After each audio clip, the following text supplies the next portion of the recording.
I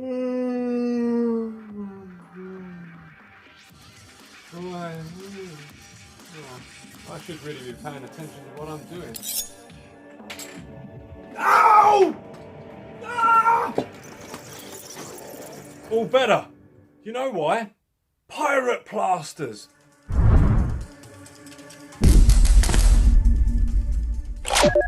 Greetings, boys and gits, and welcome again to Dread Waaagh Gaming. In today's ORK-SENTIALS episode, we're going to be taking a look at the tools of the trade. And those would be the tools for any would-be mech looking to scratch build or convert himself, anything orky really. But before we do any of that, let's take a look at the news. Hello and welcome to the news. Talking and thinking of all things green, it has been St. Patrick's Day in the land that I live. That is why I'm adorned in green. Breaking news right now, let's go to a reporter quickly. Fantastic news! For my competition winner at least, the Doom tank from the green one has arrived, so that'll be on its way to Marcus very soon. Well, that's good news for that winner, isn't it? In other news, I have reached 400 subscribers and surpassed it, so when I get to 500, there'll be another giveaway. Fantastic. The FAQ number 1 2019 has been announced for April. So if any of you guys have any idea or any views about whether the orcs will feature in this, whether there'll be any news for us at all, any changes, please do leave a comment in the comment section below. Also, in the news, Tristan Fuller shared this fantastic image that he found on Reddit in one of the Orc Facebook groups there. I think it's hilarious. It looks like it uses two of the rolling death rollers from Puppetswar there. Looks awesome, very funny. Don't forget to be sharing your community showcase models. I'll be talking about that at the end of the show. And finally, in today's news, an update on the Iddick Terrain Square Challenge. For that, we go to our special reporter, Nick Beer. Thank you, Dread. Nick speaking, and welcome to the news. And today we're going to talk about the Iddick 40k terrain competition. This is a famous competition here on YouTube every year to build a piece of terrain. And this year's theme is to build a block piece of terrain. That's a line of sight blocking piece of terrain. Any size and for any game system. You have until the 12th of April to get your piece of terrain built and painted. Then all you have to do is make a YouTube video and submit it to Iddick 40k on YouTube. There's going to be prizes for the winners. First place is going to win a start collecting box set of their choice from either 40k or Age of Sigmar. And then the second place prize is to win 4 base readies and some glue, sponsored by Luke's APS. So I hope that inspires everyone to enter the competition, and that's me reporting out. Back to the studio, Dread. Thanks, Nick. That's all we have time for this week. Let's go to the weather. How do, guys? This is a little double homage to 2 channels I think you should definitely be checking out if you want to be looking at terrain building. And that is Mel the Terrain Tutor, who wears a hat just like this, and Luke of Luke's APS. Both channels are really good at showing you how to make terrain cheaply but effectively. Really nice terrain as well. So, I mean, if you can do that cheaply, why would you spend a fortune, you know what I mean? So definitely check them out. I'll leave a link to both their channels in the description, because they're both 2 channels that I personally have been watching for a good few years now, and I really enjoy it. I don't get as much time to watch them as I used to, but they really did sort of inspire me to even do a channel even. So it's not just what they inspired me to build, but it's also, you know, they made me think about doing a YouTube channel as well, along with some others who I'm sure you're going to hear about very shortly. Now, for this week's episode, we're going to be taking a look at some of the tools of the trade. Now, in order to do that, I don't want to just list off a bunch of stuff you need, although I will formulate a list as we go.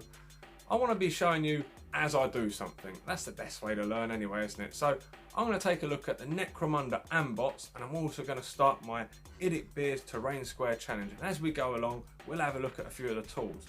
And in the next episode, of the ORK-SENTIALS, I'm actually going to take you shopping and see if we can buy some nice budget materials. But before we do that, let's take a look at let's take a look at where to start, really, shall we? Right, this is what we call a sprue. And what we need, first of all, the first piece of equipment we need to cut some sprue will be some cutters. Now these are the official Citadel Games Workshop cutters. You can buy cheap ones from various other places. I'll say cheap ones. I mean, you can get them in places like Deals, Poundland, those sorts of places, but they're never going to be all that great, to be honest. They do a few tools in there that are fantastic, and we're going to look at those later. But as far as cutters go, some sharp needle point cutters are handy. Now, I've actually got a few different pairs. I've got some older Games Workshop ones that I use. So I've got these ones too, which I generally let other people use as well. And then I've got these ones, the really old school ones, which I use for metal. So it's good to have a variety, ones that you don't mind using for metal, ones that you're just going to use for plastic and resins, and you know. But the first thing we're going to use is these, because we're going to cut this sprue, some of these parts off this sprue, because this is the Necromunda AMBOTs. And this is something that a lot of people have been asking me to actually build on the channel as soon as I bought them. So I'm going to put one of these together and do a little bit of converting, and in the process going to look at some of the other tools you're going to need. Isn't that handy? Now, if you are new to Games Workshop, you should really pay attention to the instructions, or even if you're an experienced person, you should really pay heed of the instructions. It's good to have a little look and to familiarise yourself with what needs to be done. I tend to not do that, but I think for this I will kind of, maybe, I don't know, because usually with Orc stuff I just bash it all together. Maybe there's a few bits of this I might not be so sure on. But anyway, I'm going to get chopping them up, because I'm pretty sure without the numbers, there are little numbers on here, so if you want to follow it number by number, you can. See, there's little numbers on the sprue, and they correlate with numbers in the book, but to be honest with you, they're fairly unique little items, aren't they? I mean, getting them confused is going to be fairly difficult, other than left, right things, you know. But yeah, I'm not too scared. I'm just going to go ahead and do some cutting. Haha. Another convenient thing I forgot to mention, obviously, is a product like the AMBOTs. There are two sprues that are identical. So even if I cut all of these out, I have the other sprue as reference. So, you know, no loss. Now then, we'll start off with some of these big bits because they're unmistakable. So when you are cutting the sprue, what you want to do, I'll move this in close. So we're going to go for this piece here. So see this tag where it's connected? That is clearly meant to be cut there. So that's where the back end of your pliers, which are flatter, they want to be against the product there.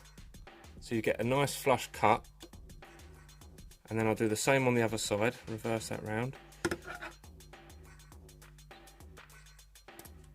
And there you go. Now that I've cut that off, you might notice there are some little bits left behind, but we're going to sort those out later on in the process. Before that though, I'm going to cut the rest of this sprue out. Ta-da! I've kept these few bits, just these ones, because it'd be hard to tell the difference, so I've kept them on the sprue with the little numbers on them. And also these two little parts here, because they look identical. So yeah, but the rest of it's all cut off the sprue. The sprue itself, don't throw that away, that's useful, and I'm going to be using that in the project that I'm working on in this video also, which is my grot tanks factory, or secret grot tank building shed or whatever, for my Terrain Square Challenge entry for the Idic Beer Terrain Square Challenge. Now I've separated off the heads because I'm definitely not going to be using those, so they're going to go into a bits box somewhere else. Next thing I'm going to do is I'm going to separate all the small bits off and put them into a baggie, because they're going to probably be details and go on last, so I'll just stick with the main chunks then. Done. Right, so the next stage is going to be, we're going to start putting it together, but as we do so, we're going to be taking care of all of these mould lines and these little bits that are left over. So in order to do that, obviously we don't need to do that on areas that are going to be hidden. So that's why we do it as we go along, rather than do all of the pieces, which would seem logical, but actually you'll waste a lot of time because you're going to end up doing pieces that are going to be hidden. So We'll just do it as we go along. But in order to do that, what you're going to need is a knife. Or you can use one of the Citadel mould line removers. They are fairly handy actually. There's a right knack to using them. At first, when I first saw this product, I thought this was the most ridiculous thing ever. A blunt blade type thing. What the hell? Actually, as it goes, it's just having that nice, pristine, sharpish, flat edge there. Actually does work wonders with, if you just gently, you don't even have to be pushing it hard. It just, see that? It's pulling that back. So if I do it on this bit here, for example, and then you can be more vigorous if you have to be, but it will really shave it back. It really will. Look at that. Now let's shave that. That's fairly flat now. I can finish that with a file. And that's another thing that you're going to need. But that's a safe way to do it. So if you're a younger person or you're good at cutting yourself, like good old 6+ Stevo there, then I suggest you get yourself one of these Citadel mould line removers. They actually are a decent product. But if you're a big boy and you think you can handle it, and you have maybe a few plasters in the cupboard, get yourself a hobby knife. Now, hobby knives range from the cheap and nasty, like this. You get a pack of, I don't know, 4 or 6 or 8 of these from the pound shop or the Euro shop or whatever. One of them discount stores.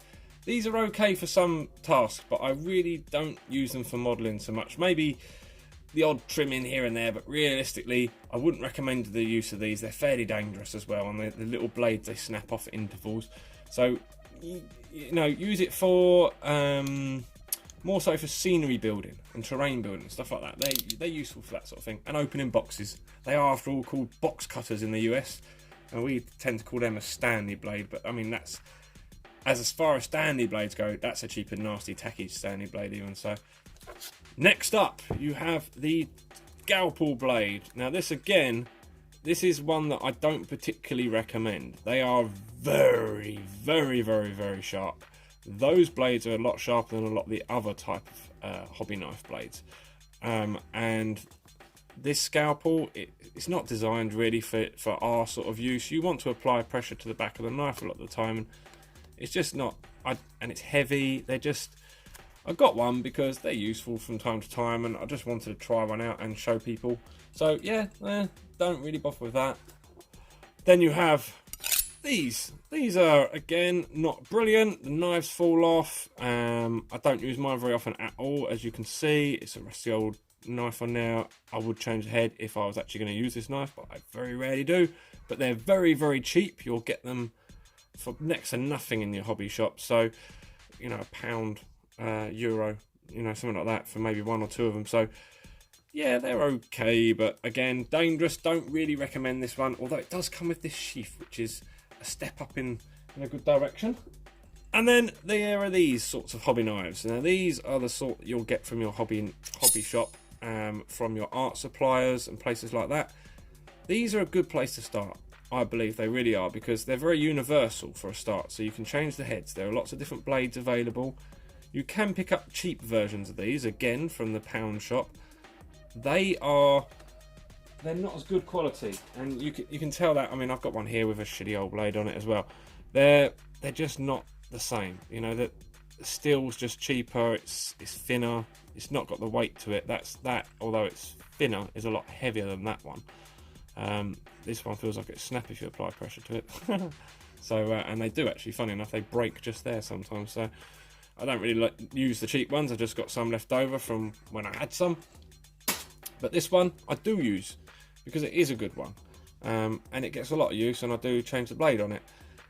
But I tend to stick to ones that, like this one, also come from a hobby store. Now, yes, it does look huge to start with, the handle, but it's triangular, and it's kind of easy to grip, and it's got this nice area up here that I can hold and push down on. Don't mind using a little bit of leverage on the blade even. But yeah, I like one that's a bit chunkier, and this is a sort of rubberized, silicone-y, I don't know what you call that. But anyway, it's a nice texture to hold as well, so it's actually easier to use. I tend to stick away from the Games Workshop blades, the Citadel ones, because they tend to be overpriced, and they're not as good as they used to be. Even they used to be better than their current range. Their current range of tools are a bit naff. Well, in some and some of them are actually very good. So, like I say, the mould line remover particularly is awesome. So if you're using a knife to do this part of things, what I would tend to do is just use it towards myself. And I know you've got to be very careful doing this, and you also want a fresh blade. See, this is a horrible old blade, so I'm going to change this blade in a second. But basically, that's what we're doing. It's just going around and tidying up. Then we'll file. Now, to file, there are many different types of file out there also, so we'll have a little look at those. Now, a word on files. All of these type of files that you might find, you should be warned that they come in various different grits, so they're not all going to be the same. So having a good collection of them is handy. They're very good for getting in certain spaces. Some of them are rounded, so you can keep the curvature that you're trying to keep and stuff like that. So a good set of those is really handy. I'm due to get myself a new set. Mine are all shagged, so I need some new ones. Then there are these sorts of files. Now these are actual professional little modelling files, these ones. They come in different grits, as you can see. It says on the side what they are. You can just see just by looking, you see, so they're different textures. They're fairly expensive, but I got them because I saw them and I wanted them, and you know how it is. But you don't have to get them. You can get yourself down a DIY shop and get yourself a sanding block. Believe it or not, they do some fairly fine grit sanding blocks, and they're fairly good too. Although for miniatures this size, you know, not really what you want to be using. But you could be using these sorts of things. They're fantastic too. Now, these are, again, professional ones. They're cheap enough, you know. These are made for the craft. So if you're going to get some, you know, it's nice to have the right stuff in it, really. But again, if you can't afford them, the other measure would be to get your girlfriend's nail, not your girlfriend's nail file, go down to Dealz yourself and get yourself some nail files, because they're cheap as chips, to be honest. Or you can nick one from your girlfriend. Just don't tell her Dread told you to do it. And she might have one of these ones too. These are really handy, although she might hate you forever for nicking this one, because they're pretty. Right, so you're also going to need to get yourself some polystyrene cement. Now, Games Workshop also do this, but it's cheaper from other brands, and they're generally easier to apply with these nozzles. Sometimes you get a blockage, and the only way really I found, well, the quickest and easiest way I found to clear a blockage is just to apply a little bit of heat to the end, and just give it a little squeeze, and it'll blast through whatever was there, and generally should start working. But be careful, because as the packaging says, it's highly flammable. So you don't want to set your whole desk alight, so just be very careful. But I've never had an issue, and I'm a mad mech, so, you know, this world's health and safety madness, you know, just don't be a dork about it, you know. But anyway, this stuff actually melts plastic together. That's what it does, so it's superior to super glue. For this task, anyway, for these types of plastics. Some plastics, and you'll have to suck it and see to find out, don't actually weld with this stuff, but this stuff basically welds plastics together. It's amazing. So I've put these two bits together here. These lines and stuff, you're not going to need to worry about them really, because I think most of them are going to be hidden, so I'm not going to fuss about it. And I put this one together, and if there's anything to file off, being the pro I am, I'll just do it later. I'll manage it, don't worry. So this little sod here is going to go on here, so we're going to need some glue along there and on the inside of there. So we'll just go there, come on, there, there, there, there. I'll do, I think.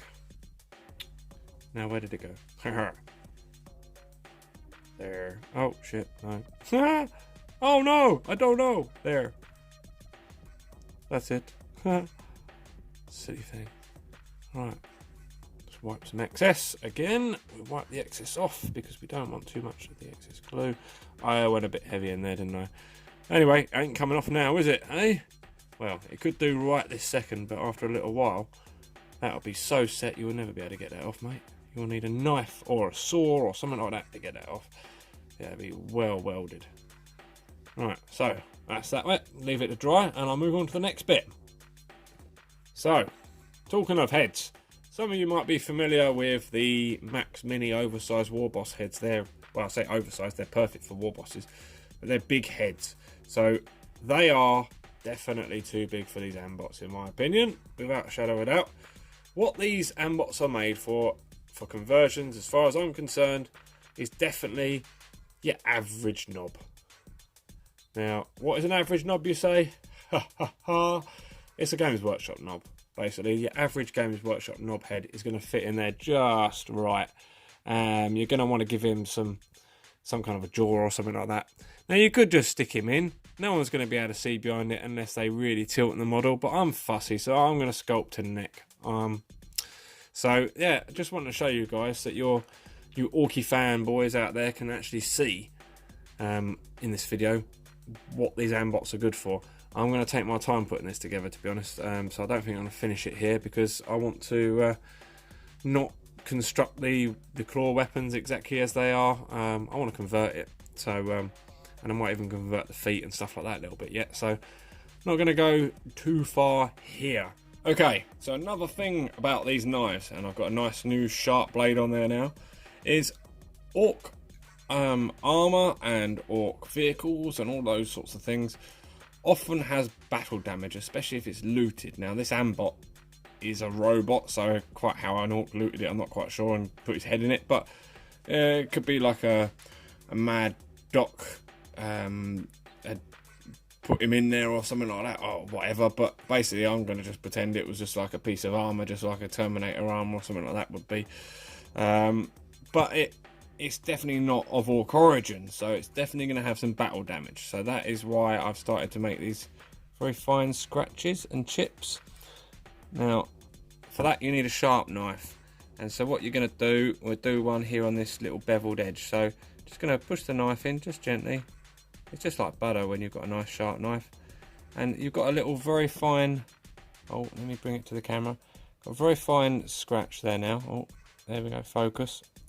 So if I then come at it from the other side, just close to it, so I come in right where my line is, but just close to it, a slightly different angle, just apply a little bit of pressure, and a little triangular bit pops out the front.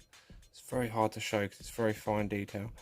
Just move that out of the way, and there we are. We've got a nice scratch in there. Now you can go at the very fine edges here and here as well, just to wear them away and open the wound out a little bit more, make it more authentic, chip at the edges and stuff like that, because like I say, that's a very Orky thing to have going on. So that's another good use for your hobby knife. This is the AMBOT thus far. So I've built the main body as such, but I've not put the neck piece in or this hood. And this hood, I've actually cut the middle piece out there because I didn't like the look of that light. Now I've got to finish it off. It's just roughly cut out at the moment because I haven't finished what I'm going to do with that region, because it's where the head's going to be. So with that on, also I want to build up the back of it because it doesn't look particularly Orky at the back there. You see it's got a it's a cool look, but yeah, it needs orking up a bit. So what I've found is that some of the knob heads work really well in there. I've got to obviously construct a neck, but look, I mean, that's fairly savage. I haven't finished the claw on this guy yet, and I cut the other claw off because I'm going to go put in a resin power claw on there, so I'm going to drill that on, add that on. I haven't put the bottom claw onto this claw either because there are two options for that, and I was weighing up maybe having a Tau enemy or a Space Marine enemy with their head in the claw and their body sort of draped behind. But then, I don't know, I like the idea of trophies on models, but sometimes actually having fallen foes on bases, it looks cool, but it maybe doesn't fit with who you're actually playing with. You know, like if I've got a Tau body on there and I'm always playing a Chaos guy, it'd be a bit naff, you know. So yeah, I might not do that, I'm not sure. I've got a couple of other little heads here that I've been trying out. One of the GW ones there that works quite well is that one. It would probably want a gob or something, some additions made to it, a little bit of green stuff or something, I don't know. This one, which I believe is Cromlech or a Forge World. No, Cromlech or Spellcrow, that'll be. And then there's this one, which that's Cromlech. Yeah, that's from one of their mega knob things. That's what that's from. So I think that other one was Spellcraft actually. But yeah, that's as far as I got with that anyway. I just thought I'd show you guys, just so you know what it's all about. I've not put the shoulder pads on yet either, because they need alking up and stuff. But yeah, that's it guys. You do end up with a few spares from each sprue, so you'll end up with a spare set of legs, and the middle joining bit as well. So as it goes, you're going to get a full set of spare legs every time. And what else are you going to end up with spare? Well, there is this piece, the shouldery piece thing. I'm probably not going to use that either. So all the bits and bobs that I'm not going to use are going to go into my bits box. So I've got more stuff for another project, which I could use even on this next grot tank factory project. So for my scrap pile, for my grot tanks piece of scenery, I'm going to need lots of bits of scrap. And this here looks like a piece of bar or rebar, whatever, you know, it looks like a something rather than a nothing. You can go chipping it up with your hobby knife and making it look all worn and damaged. But where does it come from, you ask? Well, those of you who know will know, of course. It is sprue! So you can just go chopping away your sprue. Try not to let it fly across the room as you do so. So any size bits off of there do. Little chunks. Bits like that even. Like, that's fine. We can chip away at it. It won't look like sprue when there's loads of it mixed in with other bits and bobs and other junk. It'll just look like proper junk once it's painted, of course. So let's get cutting this to pieces, shall we? There you go. Trimmed up sprue. Now, how far you go with this at this stage is up to you. It depends how realistic you want your rubble to be. I mean, there's a lot of work in sitting there and chipping all the edges of these, but you could do that while you're sitting there watching a movie if you're good with a knife. I'm quite used to fiddling. I like fiddling. I'm obviously with my dreadlocks, I have to tighten my dreadlocks, and I use a little crochet needle, that tiny little point on the end there. I'm sitting there digging that in and out of my dreads all night long, stabbing my fingers to death. But yeah, that, you know, I'm a fiddler. I'm one of those types, you know. So I don't mind sitting there chipping all this up. It will just take me a lot of time, is all. And I want to shave off all the little numbers and stuff like that. But if you are using this for scrap, let's be honest, right? You're going to have a load of other bits of junk on there as well. These are just going to be filler, aren't they? So you can stop there if you want to, you know, that's fine. But I'm probably, you know, being a fussy one that I am, I'm going to trim these up and chip them up even more than they are now. So yeah, I don't see myself getting this terrain square challenge done in time, but I will push. Okay guys, so as I was discussing, I am intending to make a scrap heap secret grot tank factory. So a place where, like a secret shed hidden amongst the rubble and stuff, that the grots are building grot tanks. They might only be making one or two at a time, you know, they're not going to have a massive operation going on because it's hidden inside of a scrap heap. So I'm going to use some of those scrap piles that come from the Speed Freaks box. Some of them barricades and stuff from it too, probably. The roof of the Puppetswar truck. I didn't use mine on the truck, so I'm going to use this as perhaps a removable roof for this shed, or part of it anyway, as I discussed in the previous video. So I'm going to use that. For the actual construction of the scrap pile, I'm probably going to use some Das clay, which is air hardening clay.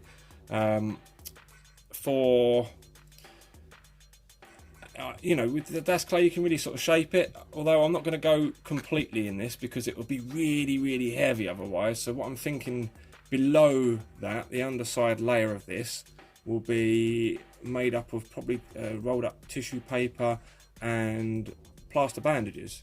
Let that set, apply a little bit of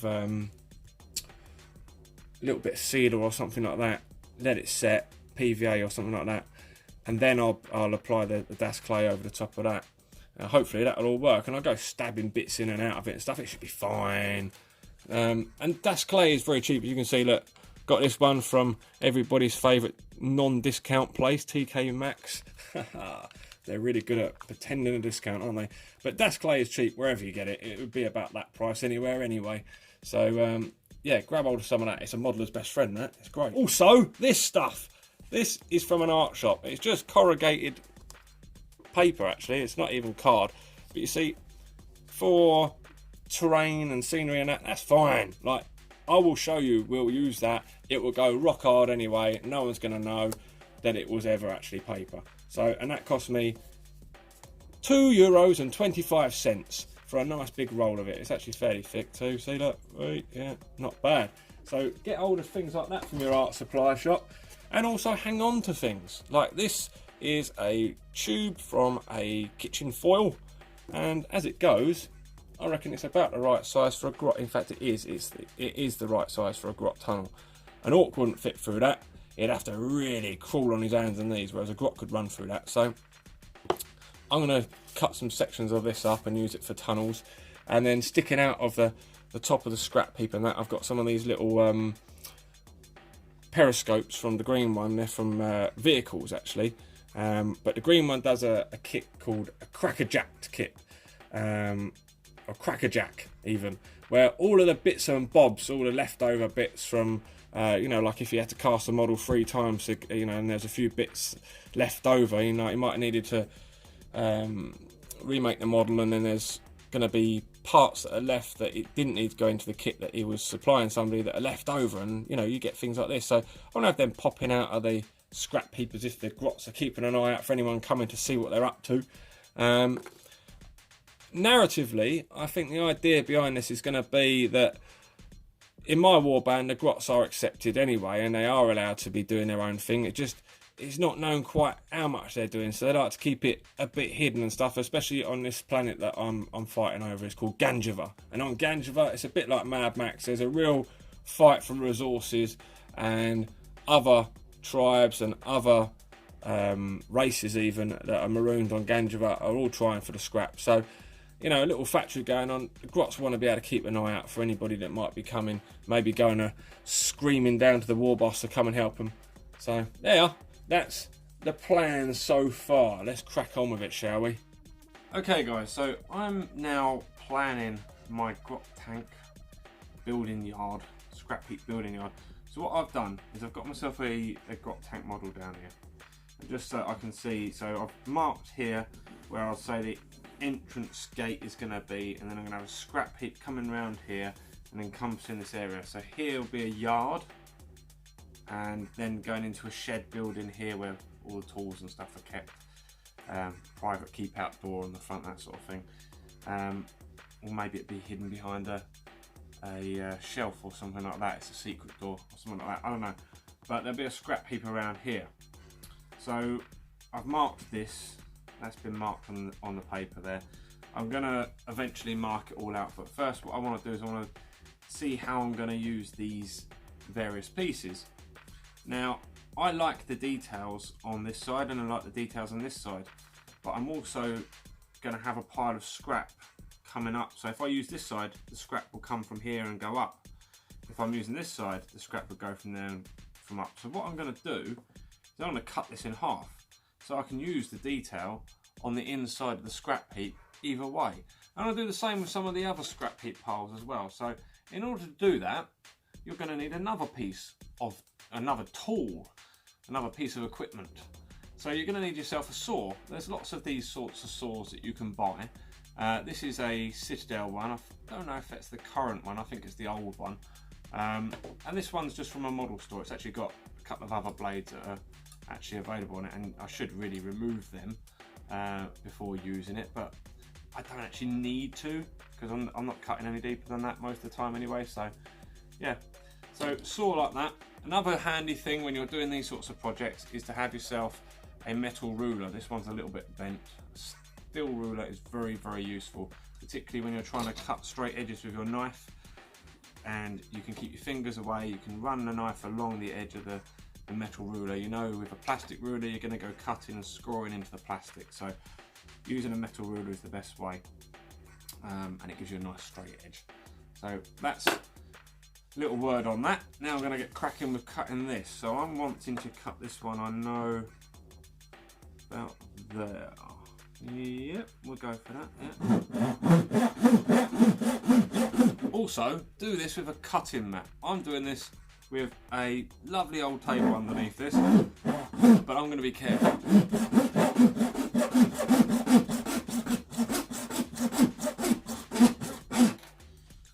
And just like that. So I didn't actually remove the other saws, I just changed my angle a little bit. I did it off camera anyway. So there we are. I've got my two edges of lovely material, so I can use these, start using these to sort of map around how I'm going to do my scrap heap. But before I do that, I'm going to need to cut into these ones, and for that I really am going to need to remove those other saws, so I'm going to do that now.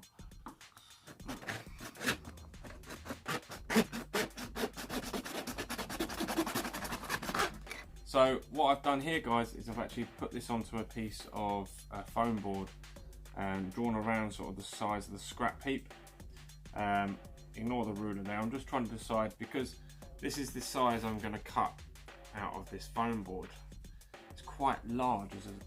All terrain is quite large. But it's going to be quite a scrap heap. So I'm thinking I might divide it up in places. So how it will look complete will be that you'll have the gate, little gate here, guarded, defended sort of gate, in between the scrap that's sort of hidden as much as it can be. Maybe there'll be a door, or yeah, boltable door or something like that, a gate or something. And then we have the scrap coming round, creating a yard in the middle, and just hiding and enclosing the shed that will be inside there. And there'll be a few lookout places popping out, a few tunnels here and there. I'm just thinking of how I might cut it down, but that's all I've got time for in this show, guys. I've really run out of time for recording. I need to get editing and get this show on the road, so this is something I'm going to have to carry on with and come back to you guys. But just want to show you before I do go a few little things that I've got in the Crackerjack from the green one there. See, these little platforms are actually from the Doom tanks, some leftover Doom tank platforms. They're actually the same one, but they'll be great for up on the top of the scrap heap, just having a little emplacement for the grots to stand on.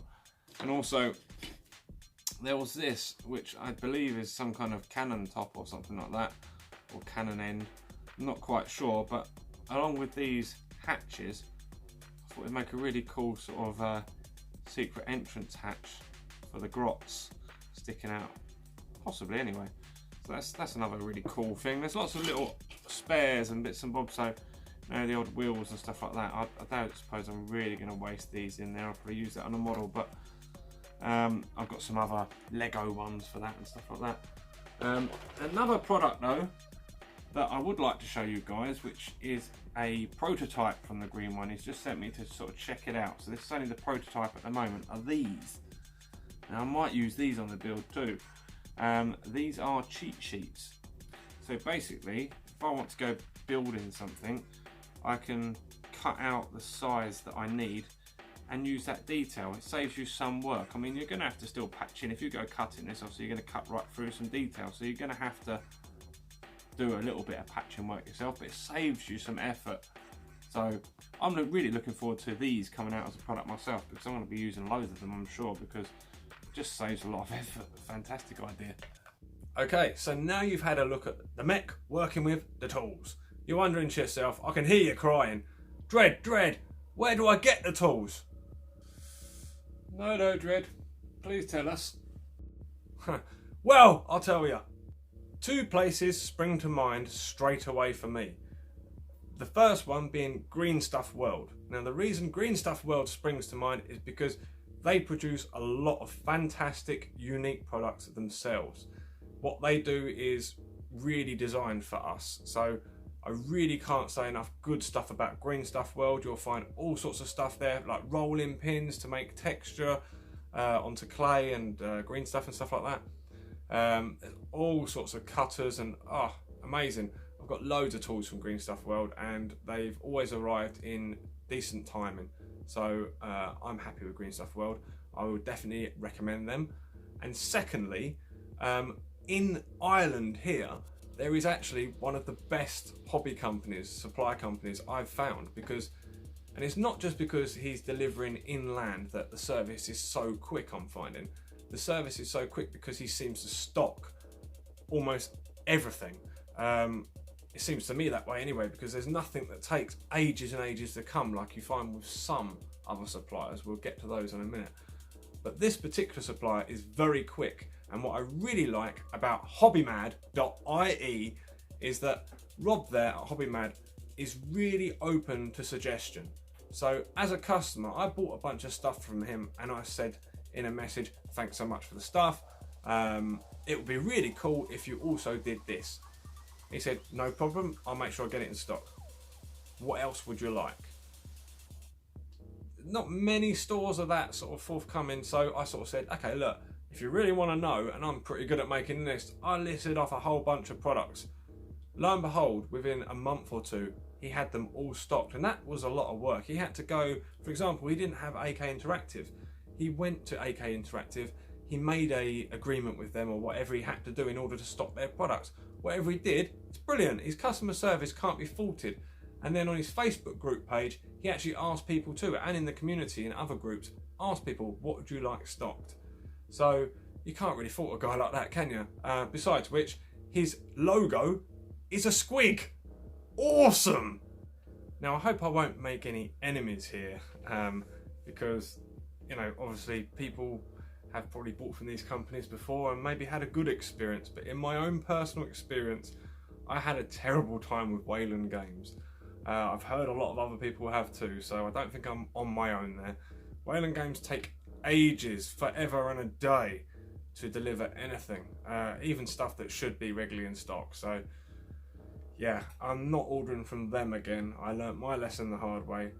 And also, although they're very friendly, the staff are very polite, and anytime I wrote to them, they were nice. They still took ages and split my order, which actually caused me to have to go and pay for postage that had been delivered to a depot, and I had to collect it out, and it was only one paint, so I paid €6 to go and retrieve a parcel that I had to go there, I had to retrieve it, pay €6, and it was just one pot of Nordic green from P3, just because they split my order and it all comes slowly. So Element Games, that's who I'm talking about there. Unfortunately, I know a lot of you probably love them, but they're a bit tedious for time, so take it as it is. You know, we've all got our favourites, haven't we? You know what I mean?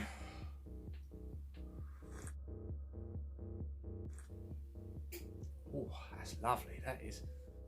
And now, lovely people, it is time for Dear Dread. Nick asks, Dear Dread, what inspired you to start a YouTube channel? Now, this is a question that I actually wrote a response to, scripted a response to, but it was so long that trying to sit here and actually read it back without obviously reading from a queue or trying to memorise it was giving me a headache. So I'm just going to roll with it. So how or why what inspired me to start a YouTube channel? Well, this is my third stint in the hobby. This time around I've only been doing it for about 2 years, and most of that time has been spent collecting bits together, because I set myself a bunch of sort of rules, or basically strict rules. If I was going to engage in the hobby for a third time around, I wanted to make sure that I was doing it properly. Otherwise it's a waste of money. And I'd been in the hobby twice before, it'd always been expensive, always been at the cost of something else in my life too, and then I just got rid of it. So I thought, look, if you're going to do this the third time round, it's got to be properly. So one of the rules I said to myself was, I'm not going to rush anything. I'm not just going to go and buy kits and stick them together. So take my time, get some nice stuff together. So that's what I had been doing. The second rule I'd set myself was to actually keep my models this time, because in my first stint in the hobby, I had, collected like any normal kid would collect, and then I'd sold my stuff on. But in my second stint in the hobby, I'd learnt to plastic card scratch build from Cruiser, and I then set about making stuff, but I just sold it the same way he did. I just incomplete or complete but not painted models, and I just sell them on eBay. And when I was done with everything that I thought I'd keep, I sort of did the same thing with most things anyway. So I decided this time around, that's not going to happen. So everything I create, I'm going to have a record of it. So I did think, well, I'll start an Instagram page and just take photos of what I do. Maybe that would have made me perhaps quicker, I don't know. But I felt that a YouTube channel would also fulfill one of my third rules for myself, which was to also not allow myself to be deplatformed. Or, I know you can be deplatformed on YouTube, but too many times in the past when I've aired my view in the community, or others have aired their view in the community even, it hasn't always been myself. I always stand up for people's right to have their opinion, and some people's opinion might not be the same as some fanboy who happens to be running the page. And I don't like to see people's opinions be shut down, especially when they're talking about something topical or something that concerns them in the hobby. That's fine as far as I'm concerned, as long as you're not rude about it. But some people don't like that, and so I didn't want to be shut down again, because I have quite a brutally honest approach to most things. So I wanted to be able to air my view and have people listen without being shut down. So that was another reason. But to be honest, I'm really crap with technology. I'm awful with technology. Most of the stuff that I did in my second stint in the hobby was saved on an iPhone, and I didn't back any of it up. And all of my photos from a whole relationship and a whole section of my life were all on that iPhone too. And I know you know where this is going. I didn't back it up, and I left that phone on a bus, which is really unlike me, because I don't usually lose anything. I've still got a jacket I had when I was 16 years old. I'm really good at keeping things and looking after them, but I'm not too worried about phones and technology as it goes. I've never been fussed with it. So when I lost this iPhone, I was going through a stage in my life where I was just letting go and being chill and being calm about everything anyway, trying to be zen. So I just let it go. But yeah, I now have a whole bunch of photos from that whole time in my life missing, which is kind of sad. But at the end of the day, onwards and upwards, you live for today, and I'm going to create lots of nice and wonderful things, so that'll all be on record on my YouTube channel. I don't have much built at the moment. I've got mostly just parts and stuff and models half built. I've got a lot of, in fact I've got boxes and boxes of like half built scratch builds and conversions and stuff, but very little in the way of painted finished stuff. I've got all those lovely paints as you guys see behind me, but I haven't really done much painting lately. I really didn't think that I would have the ability to put a YouTube channel together, and I really lacked the confidence in my skills. I'd never really done anything media related before. My stage time is very limited. I've done a few little things and a little bit of public speaking, but nothing much. I've never really broadcast myself out there. I was on Art Attack when I was a little boy, there is a funny story. I was on Art Attack as a little boy, holding up a picture that I didn't paint, because Art Attack came to our school and they did the big Art Attack on the field. They asked us to do some paintings, and I was actually off sick, so I weren't there when they did the paintings. And then when they came back to film us holding the paintings and telling the camera how we did a wonderful job and what we did, I didn't have a painting. But one of the kids that did a fantastic painting, he happened to be off sick, so the producers or whatever, they said, look, is there anybody that doesn't have a painting? Me? So they said, here son, would you like to hold this picture? All you've got to do is tell them that you painted this picture and tell them how you did it. So they told me what to say, so I'm standing there, and the same Art Attacks still go around, so sometimes you'll catch it. I'm wearing massive great big glass, you won't recognise me. I'm holding this picture, I'm going, I painted this picture by starting with a colour watered down and painting a cityscape, and then I slowly added more paint to the mixture and painted it coming forward, so it gives the effect of a city going off into the distance, you know, or whatever, something like that, you know. It was funny anyway, but I digress. I had very little experience, and I started watching lots of YouTube myself, where I was getting back into the hobby, so I was collecting all my stuff up, and I wanted to see what the buzz is and what people were doing and all the rest before I stick everything together. So I started watching loads of channels and learning some skills from various places. There's lots of great channels out there, and I'm going to do an episode on all of my favourite YouTube channels and the ones that I personally watch. But there was one that I started watching back last year, and it was the first one of all the channels that I was watching that was actually just starting out, and it was Orc related, and it was none other than our friend 6+ Stevo. And 6+ Stevo's channel, for me, he was very honest about the whole sort of filming and starting a channel and all the rest, and that was actually quite encouraging for me.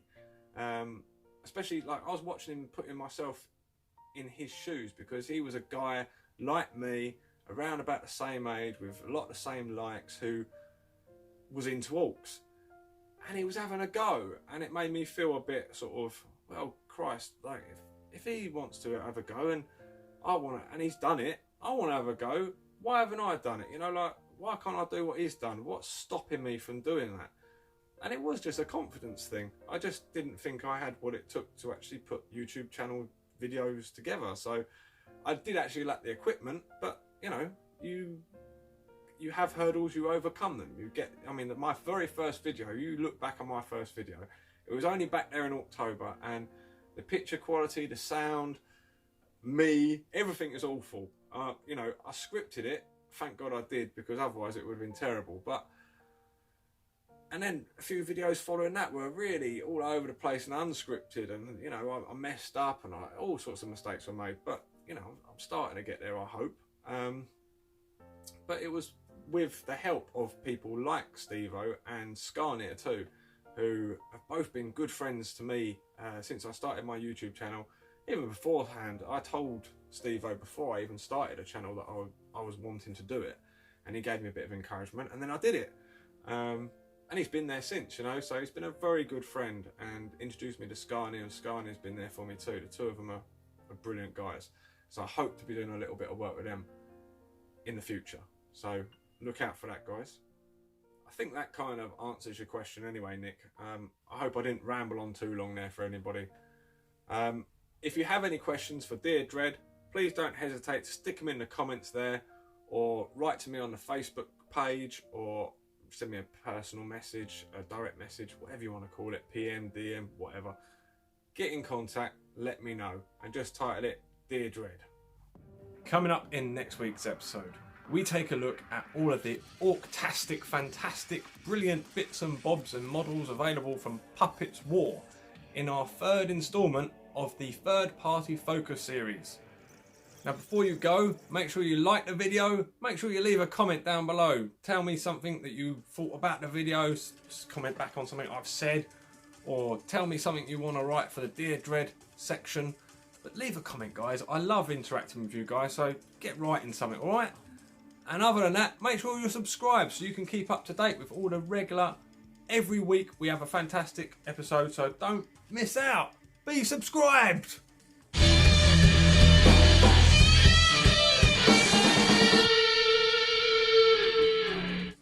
All better. Guess why?